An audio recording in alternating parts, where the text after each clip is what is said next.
વડોદરા શહેરમાં ઠેકરનાથના દશામાનું ડીજેના તાલે ભવ્ય આગમન. સંસ્કારી નગરી વડોદરાના કારેલીબાગ વિસ્તારમાંથી મા દશામાની ભવ્ય આગમન યાત્રા અત્યંત ઉત્સાહ અને શ્રદ્ધાપૂર્વક યોજાઈ હતી.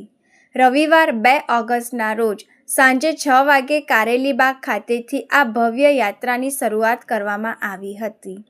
યાત્રા દરમિયાન વરુણ દેવે પણ વરસાદ સ્વરૂપે હાજરી આપીને માતાજીના આગમનને વધાવ્યું હતું.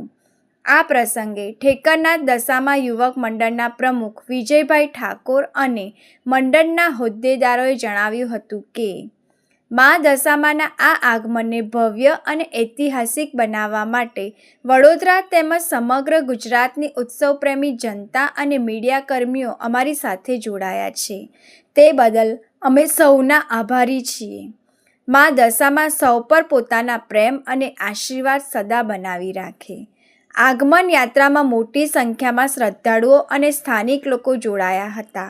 ઢોલ નગારાના તાલ અને ભક્તિમય માહોલ વચ્ચે માતાજીનું સ્વાગત કરવામાં આવ્યું હતું.